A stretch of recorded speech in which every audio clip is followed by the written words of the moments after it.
Right, నమస్తే. తెలంగాణ వ్యాప్తంగా ఎక్కడ చూసినా సరే రాజకీయం రసవత్రంగా మారింది.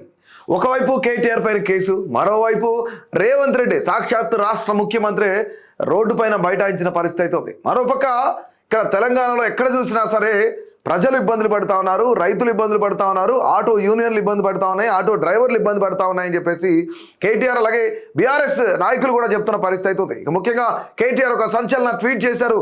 ఇదేనా రేవంత్ రెడ్డి నువ్వు తీసుకొచ్చిన మార్పు అంటూ కూడాను ఒక ట్వీట్ అయితే చేశారు. ఆ ట్వీట్కి సంబంధించి ముఖ్యంగా అది వైరల్గా మారింది. ఆ ట్వీట్ చూసే ప్రయత్నం చేద్దాం. ఇప్పుడు ఏదైతే రేవంత్ రెడ్డి ప్రభుత్వం వచ్చిన తర్వాత, కాంగ్రెస్ అధికారంలోకి వచ్చిన తర్వాత ఇదేనా రేవంత్ నువ్వు తీసుకొచ్చిన మార్పు అంటూ కూడాను కేటీఆర్ ఒక సంచలనమైన ట్వీట్ చేశారు. దీనికి సంబంధించి ఇప్పుడు ఇది వైరల్గా మారింది. పైసలతో దగదగ మెరిసిన చేతుల్లోకి పురుగుల మందుల డబ్బాలు రావడమేనా మార్పు అని చెప్పేసి కేటీఆర్ ప్రశ్నిస్తా ఉన్నారు. ఒకప్పుడు రైతులు చేతులు అంతా కూడాను డబ్బులతో మెరిసిపోయాయి, ఇప్పుడు పురుగు మందుల డబ్బాలతో కూడా మెరిసిపోతున్నాయి, వాళ్ళు ఆత్మహత్యలకు పాల్పడుతున్నారంటూ కూడాను సీఎం రేవంత్ రెడ్డిని కేటీఆర్ ప్రశ్నిస్తున్న పరిస్థితి అవుతుంది. ఇక మరొకటి చూద్దాం. ఆదాయంతో నిండిన ఆనందమయ జీవితాల్లోకి ఆత్మహత్య ఆలోచన చొరబడటమేనా మార్పు అంటే చెప్తున్నారు. ముఖ్యంగా ఒకప్పుడు తెలంగాణలో ఎవరు చూసినా సరే ఆటో డ్రైవర్ల దగ్గర నుంచి, రైతుల దగ్గర నుంచి, రైతు కూలీల వరకు కూడాను ఆదాయంతో వాళ్ళ యొక్క చేతుల్లో డబ్బులు ఎప్పుడూ ఉండేవి, ఆనందంగా ఉండేవాళ్ళు వాళ్ళ జీవితంలో కూడా అని చెప్పేసి కేటీఆర్ చెప్తా ఉన్నారు. అలాంటి జీవితాల్లోకి ఆత్మహత్య చేసుకోవాలనే ఆలోచన రేవంత్ రెడ్డి తీసుకురావడమేనా అని మార్పు అని కూడాను ఆయన ప్రశ్నిస్తున్న పరిస్థితి అయితే ఉంది. రేవంత్ ఆటో డ్రైవర్లకు నువ్వు ఇస్తానన్న 12,000 ఎక్కడ? ఏదైతే మహాలక్ష్మి పథకం పెట్టారో మహాలక్ష్మి పథకం ద్వారా మహిళలకు ఉచిత బస్సు, అంటే తెలంగాణ రాష్ట్రంలో ఏ మహిళ అయినా సరే ఆధార్ కార్డు చూపిస్తే వాళ్లకు ఉచిత బస్సు సౌకర్యాన్ని కల్పించింది ప్రస్తుత కాంగ్రెస్ ప్రభుత్వం. దీనికి సంబంధించి ఆటో డ్రైవర్లు చాలా ఇబ్బందులు పడుతూ ఉన్నారు, ఆటో డ్రైవర్లు నష్టపోతూ ఉన్నారని చెప్పేసి అనేక సార్లు ఆటో డ్రైవర్లు కానీ ఆటో యూనియన్లు కానీ రోడ్లపైకి వచ్చిన పరిస్థితి అవుతుంది. ఇక ముఖ్యంగా దానికి సంబంధించి కేటీఆర్ దాన్ని అనుసంధానిస్తూ కూడాను రేవంత్ రెడ్డి నువ్వు సాయం చేస్తానన్న 12,000 రూపాయలు ఆటో డ్రైవర్లకి ఎక్కడ ఉంది, సాయం అందిందా, సాయం ఎక్కడ చేశామనేది కూడాను ఆయన ప్రశ్నిస్తున్నారు. ఇక రాహుల్ గాంధీ ఆటో వాళ్ళకు నీ ఆపన్న హస్తం ఏది? ఇక్కడ రేవంత్ రెడ్డితో పాటు రాహుల్ గాంధీని కూడా కేటీఆర్ ప్రశ్నిస్తా ఉన్నారు. నీ ఆపన్న హస్తం ఆటో డ్రైవర్లకి ఎక్కడ ఉంది?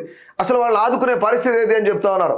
ఆటో డ్రైవర్లనే కాదు అన్ని వర్గాలను మోసగించారు, తెలంగాణను తడిగుడ్డతో గొంతు కోసారని చెప్తా ఉన్నారు. అంటే ఇక్కడ కేవలం ఆటో డ్రైవర్లకు సంబంధించిన ట్వీట్ మాత్రమే కాదు, ఆటో డ్రైవర్లకు సంబంధించిన మాత్రమే కాదు, తెలంగాణలో ఎవరెవరు ఉన్నారో వాళ్ళందరినీ కూడాను తడిగుడ్డతో గొంతు కోసిన ప్రభుత్వం ఏదైనా ఉందంటే అది కేవలం కాంగ్రెస్ ప్రభుత్వం అని చెప్పేసి కేటీఆర్ కూడా ట్వీట్ చేస్తున్నారు.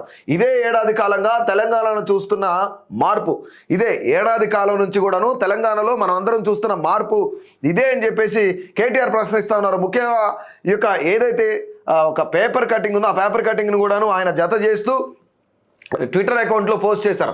ఓకే, ఒకసారి ఈ ఆటో డ్రైవర్కి సంబంధించిన పోస్ట్ ఒకసారి చదివే ప్రయత్నం చేద్దాం. అప్పుల బాధతో ఆటో డ్రైవర్ ఆత్మహత్య. రాయపోలు December 20. ఇక్కడ అప్పుల బాధ భరించలేక సిద్దిపేట జిల్లా రాయపోలు మండలం కొత్తపల్లిలో ఆటో డ్రైవర్ పురుగుల మందు తాగి ఆత్మహత్య చేసుకున్నాడు. కొత్తపల్లికి చెందిన పంగ యాదగిరి 45 ఏళ్ళు బతుకు తెరువు కోసం హైదరాబాద్ వెళ్ళి ఆటో నడుపుతూ కుటుంబాన్ని పోషిస్తున్నాడు. ఆటో కొనుగోలుకు సంబంధించి ఇక్కడ ముఖ్యంగా కుటుంబాన్ని పోషించడానికి అప్పులు ఎక్కువయ్యాయి. ఆటో నడిపిన అంతంత మాత్రంగానే ఆదాయం రావడంతో డబ్బులు సరిపోక తీవ్ర మనస్తాపం చెందాడు. దీంతో వారం క్రితం స్వగ్రామం కొత్తపల్లికి వచ్చి పురుగు మందు తాగాడు. ఇక ఇది గమనించిన కుటుంబ సభ్యులు వెంటనే 108కి సంబంధించి వాహనం ద్వారా గజ్వేలికి ప్రభుత్వ ఆసుపత్రికి తరలించారు. ముఖ్యంగా అక్కడి నుంచి హైదరాబాద్లోని గాంధీ దవాఖానాకు కూడా తరలించగా గురువారం అర్ధరాత్రి మృతి చెందాడు యాదగిరి. ఇక ముఖ్యంగా యాదగిరి భార్య, 2 సంతానం ఉన్నారు. కుటుంబీకులు ఫిర్యాదు మేరకు కేసు దర్యాప్తు చేసినట్టు రాయపోల్ పోలీస్ స్టేషన్ ఇక్కడ ఎవరైతే ఉన్నారో దేవయ్య తెలిపారనమాట. SHO దేవయ్య తెలిపారు. ముఖ్యంగా అటు ఆటో కొనుక్కోవడానికి, ఇక మరీ ముఖ్యంగా కుటుంబాన్ని పోషించడానికి ఒక ఆటో డ్రైవర్ అప్పులు చేసి మరీ హైదరాబాద్ వచ్చి జీవనం సాగించాలి, ఆటో తోలుకోవాలని చెప్పేసి ఆయన వచ్చిన పరిస్థితి ఉంది. ఎట్కేలకు కాంగ్రెస్ అధికారంలోకి రావడంతో ఏదైతే ఉచిత బస్సు సౌకర్యాన్ని కల్పించారో ఉచిత బస్సు సౌకర్యం వల్ల ఆటో డ్రైవర్లందరూ కూడా ఇబ్బందులు పడుతున్నారని చెప్పేసి దానికి జత చేసి ఏదైతే దేవయ్య అనే ఆటో డ్రైవర్ ఆత్మహత్య చేసుకున్నాడో దానికి సంబంధించిన ట్వీట్ని కూడాను కేటీఆర్ ట్వీట్ చేశారు. ఇక ముఖ్యంగా ఈ ట్వీట్ అంతా కూడాను ప్రస్తుతం వైరల్గా మారింది. నువ్వు తీసుకొచ్చిన మార్పు ఏది అంటూ కూడాను కేటీఆర్ ప్రశ్నించారు. నిజంగానే కేటీఆర్ ప్రశ్నలతో మీరు ఏకీభవిస్తారా?